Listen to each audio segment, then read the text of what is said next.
Good morning, and thank you for joining me again. So many of you have been enjoying the Monday morning Facebook Lives. I decided past the 7-week breakfast series that I would just continue on. So at 11 o'clock on Monday mornings, I thought maybe I would just continue on sharing some of my articles and then going deeper into it. And I think since many of you were able to make it out to the breakfast and said, oh, are we going to keep doing these? I think I will continue to do those as well. So they'll probably be monthly instead of weekly, but please watch and I will post them in here and on Facebook. And if you can join us, that would be fantastic. I'm looking for, hey, Becky, great to see you down in New Jersey. There's so many of you are not in the Barrie area, so I'm looking for some places over the summer that will be different locations outside of Barrie to have breakfast, and hopefully you'll be able to join us if you're in the Toronto area, or I might even take it north of Barrie up to cottage country and see if I can find a place that would be on a lake somewhere where we could have breakfast and hang out for a little while. Anyhow, today is about make your life easier, and I'm just going to share some of my time savers. I posted the article. It was an older article that I actually wrote about 6 years ago on time savers, and I'd put in things like systems and templates and folders, how to use those. Today I thought I would talk about email and scheduling and apps. So we'll go into a little bit deeper into each of those, and I'll share some stories with you. And then, of course, if you want to spend extra time with me, you're always welcome to reach out to me afterwards. Okay, so let's talk about the first one, time saver. And I'm talking about emails versus messengers versus texting. So how do you know how to get in touch with people? What do you use that makes your life faster and easier? Email is not as commonly used to reach out to people anymore. It used to be that you'd send an email and you'd wait, or you'd phone. I mean, there was kind of two options, right?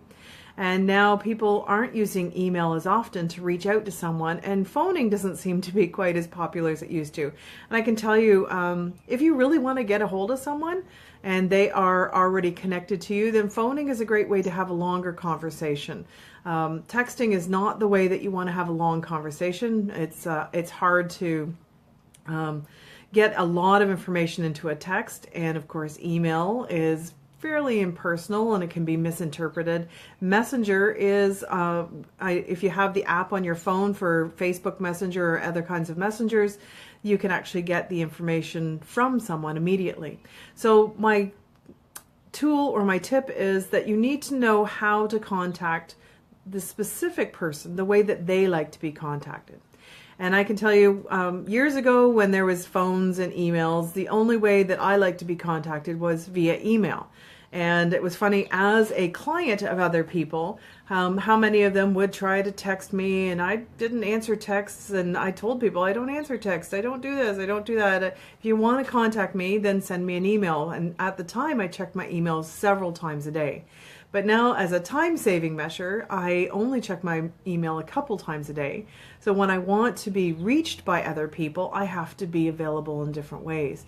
So I put it on my voicemail. If people call me, they can contact me, text me on my cell phone. And I don't answer the cell phone during the day, but I do respond to texts. So if people need to contact me, they need to respond or send out by a text.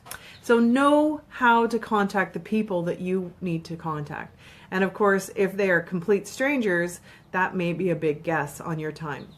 But for time-saving measures inside your business, your VAs, your clients, your mentors, the people, your suppliers, know how the best way to contact them and keep that information somewhere so that you're always saving time and you're not waiting on people to respond in a way that they don't respond naturally.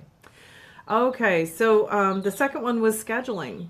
And it's really important to have schedules for the things that you do in your business. You need a marketing schedule. You need a schedule for your clients. You need shared calendars if you have people working in your company for your teams. And if you're not scheduling things, in fact, what I say, if it's not in my calendar, it just doesn't exist. I don't need to attend. I have nothing to do with it. And of course, if I've missed putting it in my calendar, that's my mistake. And that doesn't happen very often. So honestly, if it's not in my calendar, it just doesn't exist. And it's probably the same for a lot of the people that you're trying to reach out to. If it's not in their calendar, then it doesn't exist for them. So how do you get into their calendar might be a question for yourself. For your own calendars, you need to be keeping track of how to manage the things that are coming up in your life.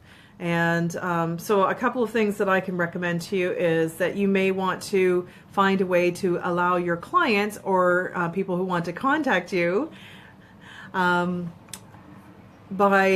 sending them links so that they can go directly to your calendar and book a time that fits with their schedule. So I use something called Time Trade, which I find very valuable. It goes right into my Outlook and it updates automatically so that when they choose something that fits for them, it just shows up in my calendar.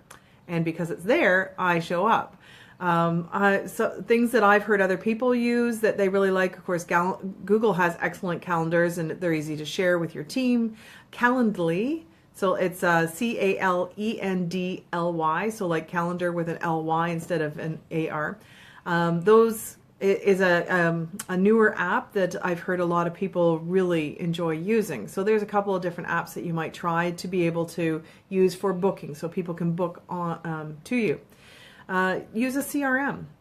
So a CRM allows you to connect all the information, including your calendar and your clients' names, to one place. So when I have a CRM that is put out by Microsoft Office, and it's called Business Contact Manager, and I've been using it for about 12 years. It's specifically for Outlook, and it is, I find it very valuable. If I open up a client's information or supplier's information or friend's information, it gives me information about them and about our past calls, our past when we've had something in the calendar together, and hey, Beatrice, and it helps me to create something in my calendar that I can look back on, that I can look forward to, that I can connect to a certain person, that I can find conversations about. So with your scheduling, it allows you to also have additional information around your schedule so that you know why you're going to an event or who's going to be at the event or what's going to happen when you're there. You may also want to make sure that you sync your calendar so that your schedule shows up on your phone, on your tablet, on your computer. The hardest part about having a schedule that works really well for you is making sure that you have access to it everywhere. I can remember the days when I used to have the Franklin Covey. And give me a little love if you used to have a Franklin Covey, and post that, just do a little click there. And it was the book that kept track of everything. And I'm talking 12 years ago. And I can remember having, back in the early 90s, having training on Franklin Covey and how to use this and how to schedule and how to keep track of your things. And every page had something that was of value to you in it.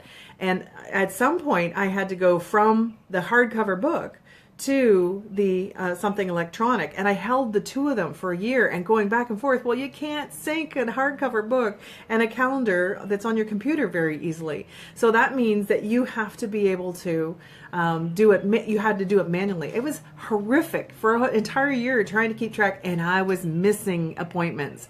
Things were happening in one and they weren't happening in other, and I couldn't keep track. So it wasn't until I went completely to electronic, and that's been quite some years now, so I'm going to say about 10 years now that I went completely electronic, that I've been able to manage and know that if it's not in my calendar, it doesn't exist, and be comfortable and confident with that.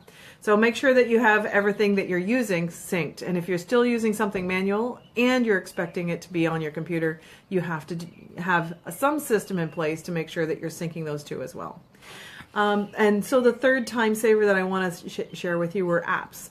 And there are so many apps available nowadays for everything that we do that makes everything more affordable, and things that we can now do ourselves that we couldn't do for ourselves, and more easy to get to. So if you are trying to, I don't know, like the Calendly app that I just told you about, but if you're trying to sync something, so I found that although I had a Samsung phone and Outlook, I wanted to figure out how to sync the two of them together. So I went online and found a software that allows me to sync the two of them together. And I've been using that for several years, and it works quite well. So they can be free, or they can be a low cost, or they can be a high cost, depending on what it is that you need. The challenge is that you have to try it out, and you have to get up to speed on how it works, and you have to spend some time invested in finding out which one's the best one, because there's just so many in every silo of use in every industry that it's hard to just pick one, right? You can't just go, oh, that's fantastic. You have to hear what other people think and do all the reviews and then try it out. And to try it out, 30 days free is usually long enough, but it often takes a long time just to get up to speed. And then you find out you don't like it and you have to do it again. The benefits, of course, are the cost savings. There's no need to keep up to date because the apps are all cloud-based. So cloud-based stuff is updated regularly. You don't have to worry about whether your Outlook or your Windows are no longer supported or whatever that might be.